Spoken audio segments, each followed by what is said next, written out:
6:30 થાય છે અને આપણે ફૂટબોલ ગ્રાઉન્ડ સાઈડ આવ્યા છે. કેમ છો રાહુલભાઈ? બસ શાંતિ શાંતિ. તો તમે કહો ઋતુભાઈ કેમ છો? રાહુલભાઈને હવે બાઇક શીખવાડવાની હતી એટલે ડાયરેક્ટ ઓફિસેથી આવ્યા છે. અત્યારે બીજો પાર્ટ શૂટ કરીએ છીએ. પેલો બ્લોગ તો હું એન્ડ કરીને આવ્યો. અત્યારે સેકન્ડ આપણે બીજો બ્લોગ બનાવીએ છીએ. આજે પ્રોપર રાહુલભાઈને બાઇક શીખવાડી દઈશું. જે આવે બધી વસ્તુ એમને બતાવી દઈશું. એ એવું કહે છે કે ઓછા સીસીની બાઇકથી આપણે શીખીએ, પણ હવે મેં કીધું કે અત્યારે સેટિંગ થાય એવું છે નહીં. એટલે કેમ કે ઓછા સીસી વાળું આ થોડું શું નામ વજન વાળું છે, એટલા માટે એ સારું. આ તો ભારે બાઇક છે એટલે આમ થોડું કંટ્રોલમાં નથી રહેતી. એટલે મેન હવે ક્લચ અને બ્રેક ને બધું શીખી જાય એટલે વાંધો. ક્લચ કેટલા ક્યારે છોડવાનું, ગિયર કેટલા ટાઈમે બદલવાનું બધું શીખી જાય એટલે બધી બાઇકો આવડશે કોમન જ છે. આપણે સન્ડેના દિવસે બીજો બ્લોગ પણ શૂટ કરીએ છીએ. કાલના દિવસમાં આપણે કીધું હતું કે આપણે 3 કામ છે શૂટ કરવાના છે, 3 બ્લોગ બનાવવાના છે. પણ ત્રીજો બ્લોગ માટે જે બાપુનગર જવાનું છે સન્ડે છે એટલે ક્યારે દુકાન બંધ થાય શું છે એ આપણને ખબર ના હોય. એટલે મેં કીધું એ તો ચાલુ દિવસે થશે કામ. કેમ કે આજે ઋત્વિકભાઈને ફોન આવશે પણ ઋત્વિકભાઈનો કંઈ કોલ આવ્યો નહીં. અને શોરૂમ પર કોઈ હશે નહીં, 1-2 જણા હતા એટલે પછી કસ્ટમરનો ફ્લો હતો એટલે પછી નીકળી આવ્યું નહીં. કંઈ ફરી પડે એટલે મેં કીધું હવે જતા આવીએ. હા, બપોરે બહુ ટેમ્પરેચર આવ્યા હતું એટલે મેં કીધું શાંતિથી પછી જઈએ. 5, 6, 7, 6, 6:30 થયા એટલે પછી રાહુલભાઈને મળી 6:30 વાગ્યા છે. And welcome back to the new blog. હવે રાહુલભાઈ બાઇકમાં બેસો, હેલ્મેટ લઈ લઉં છું. બેસ. બધું સિસ્ટમ સમજી લેતું અત્યારે. વજન કેટલું આપણે સાઈઝ સ્ટેન્ડ પહેલાં ઉપર હવે ચાવી ચાલુ કર.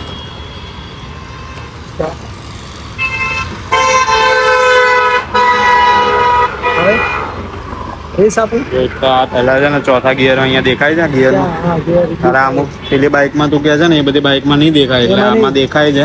હા એટલે ચોથા ગિયર ઉપર છે એમ ને. એટલે પહેલા આ બદલવું હોય ને તો આ ક્લચ છે, આ ક્લચ દબાઈ ને પછી ગિયર ઉપર આગળનું ક્લિક કર. આ ત્રીજો થયો. હવે થોડી એકના એક પોઝિશન ઉપર ગાડી ઊભી હોય ને તો ગિયર બદલાશે નહીં, એટલે થોડી આગળ પાછળ ગાડી લે. હવે પાછો કર. આ બીજો થયો, હજી એક આગળ કર. આ ન્યુટ્રલ થઈ ગયું. ન્યુટનમાં થઈ ગયું. જો 110 સીસી વાળી ગાડી લઈશ ને તો એમાં બધા ગિયર પાછળ જ પાડવાના આવશે, એક જ સાઈડ. 110 વાળીમાં. હા, અને 125 સીસી. હા, અને 125 સીસી વાળી ગાડી લઈશ જે તારે 125 જ લેવાની છે. તો એમાં એક ગિયર આગળ, હા એક ગિયર આગળ આવશે, વચ્ચેનું ન્યુટ્રલ આવશે આપણા જેવું છે એવું સેમ ટુ સેમ, અને પાછળ કરીશ એટલે બીજો ગિયર પડશે. એટલે ગિયરનું પહેલા સિસ્ટમ સમજી લે, એક આગળ બાકી બધા પાછળ. એટલે મતલબ પહેલો ગિયર એક આમ આગળ નીચે, આવશે, એક નીચે આવશે પછી ઉપર એક આવશે. આમ નીચે અને પછી ઉપર એટલે કઈ રીતના આમ ઉપર. હા, આમ ઉપર. હા, અને પહેલો ગિયર આ રીતે નીચે આવશે. ઉપર આવશે. હા, બરાબર. હવે સ્ટાર્ટ કરો. હવે અહીંથી સ્ટાર્ટ કરો. હા, સેલ દબાય. બરાબર. હવે ક્લચ દબાય. હવે પહેલો ગિયર ક્લિક કર, નીચે કર. નીચે. પહેલો થઈ ગયો. હા. હવે ધીમે ધીમે ક્લચ છોડ. ધીમે ધીમે રેસ આપી દો પછી. રેસ નહીં આપવાની, ચાલશે આમાં. ચાલશે. અને આઠે દોડ ધીમે ધીમે છોડો. હા, ધીમે ધીમે ક્લચ છોડ. રેસ નહીં આપવાનો. રેસ નહીં, ઓટોમેટિક જ રેસ પકડશે પહેલા ગિયરમાં. પાછળની બ્રેક કઈ છે? પાછળની બ્રેક જો આ વાળી જે બ્રેક છે આગળની બ્રેક છે. આગળ એને પાછળ પાછળની નીચે આ પગમાં. કયા? હા, બરાબર. મને એમ કે આવા એક્ટિવા જેવું સિસ્ટમ હશે એટલે. ના, એક્ટિવાનું તો ભાઈ એક્ટિવામાં ક્યાં ગિયર આવે છે. હવે ધીમે ધીમે ક્લચ છોડ. હા, છોડ છોડ.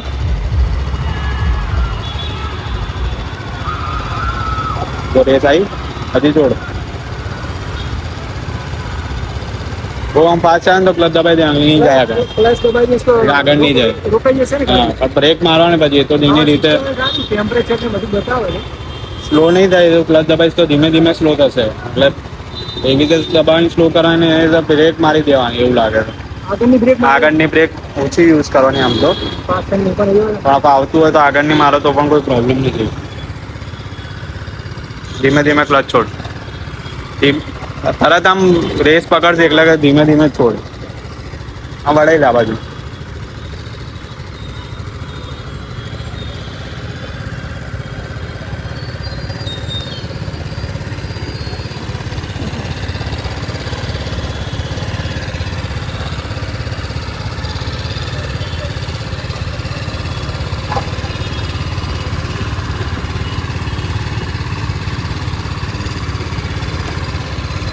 આગળની મારી દેવાની તો સ્લોમાં તો તમારે ચાલે આગળની બ્રેક મારો તો ફાસ્ટ વધારે સ્પીડમાં ચલાવતો હોય તો આગળની બ્રેક મારો તો થોડો પ્રોબ્લેમ થાય, બાકી વાંધો ના આવે.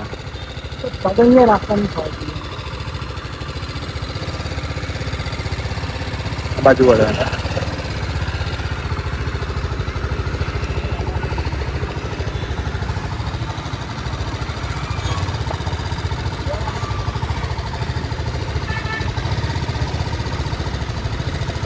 હવે છે ને જો આવી રીતે ઢાળ ઉપર હોય તો એટલે ક્લચ ઉપર રેસ નહીં ઉપડે. આ તો વધારે એન્જિનની ગાડી છે એટલે ઉપડી જશે, બરાબર.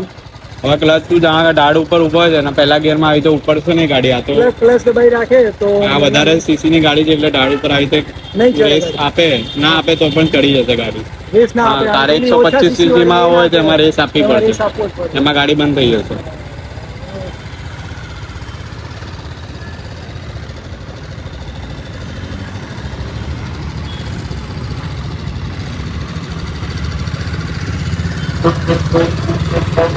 આગળની માં બ્રેક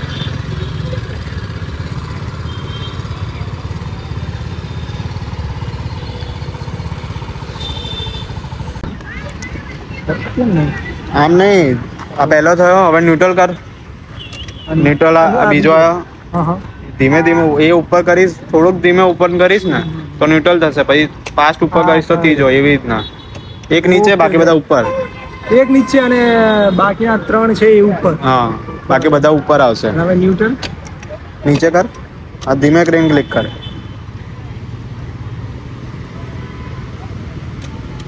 ધીમે કરીને કરે તો થશે ન્યુટ્રલ. અરે આમ ટચ જ કરવાનું. ન્યુટ્રલમાં આગળ પાછળ થશે, ગિયરમાં આગળ પાછળ નહીં થાય ના ગાડી. ના, એટલે મતલબ ન્યુટનમાં ચાલે ગાડી આમ કે ના ચાલે? ન્યુટનમાં રેસમાં ના ચાલે, પહેલા ગિયરમાં જ ચાલે. પહેલા ગિયરમાં. ન્યુટ્રલમાં ના ચાલે. ગિયરમાં સ્ટાર્ટ કરે ને ગાડી તો અમે ક્લચ દબાઈને સ્ટાર્ટ કરવાનું, વગર નહીં થાય. ગિયરમાં સ્ટાર્ટ કરે તો મતલબ ન્યુટ્રલમાં રેસ સેલ આપીશ તો ચાલુ થઈ જશે, પણ ગિયરમાં ચાલુ કરીશ તો ક્લચ દબાવવાનો પછી સેલ આપવાનો. આમાં હું રેસ આપીશ તો ભાગશે કે પછી? રેસ તો હવે તું સ્ટાર્ટિંગમાં ના જ આપતો સારું.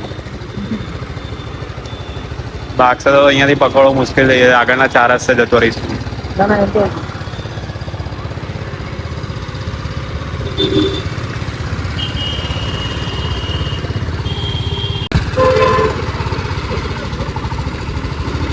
પાછળ લઈ લે થોડી ગાડી.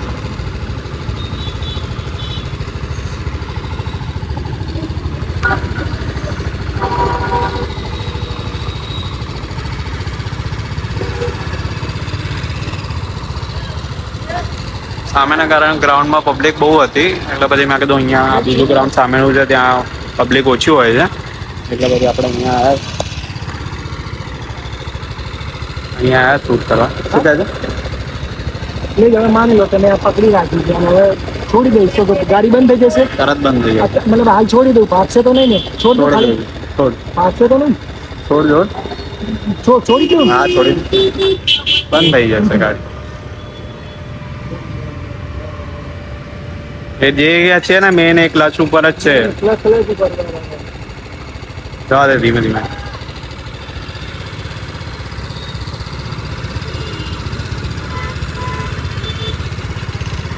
ફાસ્ટ લાગે તો ક્લચ દબાઈ દે.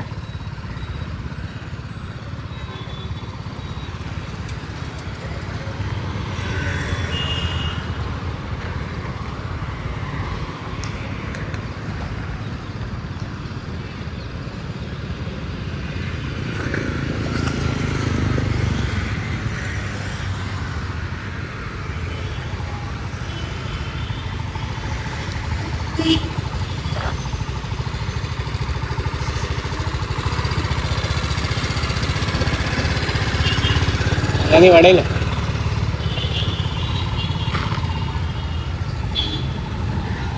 આમાં મારા જેવું જ છે. મારે હોન્ડા સિટીમાં જેમ કોન્ફિડન્સ નથી આવતો એમ સેમ રાહુલભાઈને પણ કોન્ફિડન્સ એટલો આવતો નથી. વધારે સીસીની ગાડી હોય એટલે ના જ આવે. જ્યારે મેં મેનેજરની ગાડી લીધી હતી આ ઓલ્ટો ચલાવવા માટે તો એ ગાડીમાં મને કોન્ફિડન્સ આવી ગયો હતો એટલે બીજા ત્રીજા દિવસે અમે હોન્ડા સિટી લઈને નીકળ્યા હતા બહાર. 2-3 કલાકે આવ્યા હતા પાછા. બહાર જેટલા ચક્કર મારવાના તો બધા મારીને પ્રોપર ચલાવીને જોયું અમે. ત્યારે મને પણ કોન્ફિડન્સ નહોતો ક્લચ ને એમાં નહોતું ફાવતું મને પણ. હોન્ડા સિટીમાં હજી પણ થોડું હોય પ્રોબ્લેમ થાય છે પણ હવે કોન્ફિડન્સ આવી ગયો છે. પણ હજી એકલા આમ જોડે કોઈ હોવું જોઈએ એવું થાય કે ભાઈ શું કે વધારે મોંઘી ગાડી હોય અને પછી ગાડી બધું નુકસાન થાય, સામેવાળાને કોઈને નુકસાન થાય એવું એના કરતાં કોઈ માણસ જોડે હોય તો આપણે વાંધો ના આવે. એવા મેનેજર જે ગામડે ગયા છે પાછા આવે તો અને રાહુલભાઈને આપણે રાઉન્ડ મરાવ્યા છે. હજી લોક બંધ કરીને પછી અમને પ્રોપર બધું સમજાવી દઈએ ગાડી લાવતા એમને પ્રોપર શીખવાડી દઈએ. હું એ જ કહેતા ગામડેથી જયેશભાઈ આવે એટલે પછી પાછી ગાડી લઈને નીકળીશું અને પ્રોપર શીખી લઈશું ગાડી. મને પણ એવું જ છે કોન્ફિડન્સ નથી એમાં ફોર વ્હીલરમાં. બરાબર, તમે પણ શીખી લો ગાડી તો આપણે ગાડીમાં વ્લોગ બનાવીએ તો મતલબ આપણને કોન્ફિડન્સ આવી જાય. કેમ કે મિત્રો આમાં અત્યારે પબ્લિક પ્લેસમાં જઈએ છીએ તો થોડો કોન્ફિડન્સ નથી આવતો. હા આ લોકો જોતા પણ હોય છે કે આ લોકો શું કરે છે તો એટલે આપણે તો જયેશભાઈ સોમવારે એમને કીધું જ છે કે આવશે એટલે જઈશું પાછા. સોમવારે આવવાના છે. સોમવારે રાતે બપોરે આવી જશે કદાચ બરાબર. 12-1 વાગતા ત્યાં આવી જાય એટલે પછી જવાનું વિચાર છે. કારણ કે થોડા જઈશું એટલે પ્રોપર શીખીએ જવાય અને ફરવાનું એ થઈ જાય, બંને કામ થઈ જાય. કેટલા વાગે? 7 વાગ્યા? 7 વાગવા આવ્યા છે. રાહુલભાઈને થોડી હજી જ ગાડી શીખવાડી દઈએ અને મોબાઈલ અત્યારે ખબર હજી પેલા 6:30-7 વાગ્યા છે તો પણ મોબાઈલ ટેમ્પરેચરનું આવી ગયું ઇસ્યુ. એટલે મોબાઈલ હમણાં બંધ થઈ ગયો, ચાલુ હતો તો પાણી નાખ્યું એટલે પાછો નોર્મલ થઈ ગયો. એટલે આ સારું સોલ્યુશન છે. જે મોબાઈલ આઈફોન વાપરતા હોય જે મોબાઈલ હીટિંગનું ટેમ્પરેચર ન આવે પછી કંઈ વપરાશ યુઝ થતો નથી. એટલે એમાં પછી તમે અંદર પર તમારે કંઈ કામ હોય તો તમે એમાં ઠંડુ પાણી નાખીને એકવાર ચેક કરશો તો પાછો નોર્મલ થઈ જશે. આમ તો સારું આઈફોનમાં સિસ્ટમ સારી છે કે ભાઈ તમે શું નામ આપણે પાણી નાખીને પણ તમે એ ઠંડુ થઈ શકે. વાંધો નહીં, તમે રાઉન્ડમાં રહીએ પછી મળીએ તમને. મિત્રો તમને બ્લોગ કેવો લાગ્યો તમે એન્ડ સુધી જોજો અને કમેન્ટમાં તમે જણાવજો કે તમને બ્લોગ કેવો લાગ્યો છે. તો મારા યુટ્યુબ ચેનલ લાઈક શેર અને સબસ્ક્રાઈબ કરી દેજો મિત્રો. અને તમારા સપોર્ટની અમને જરૂર છે મિત્રો. મળીએ મિત્રો નેક્સ્ટ બ્લોગમાં. A few moments later.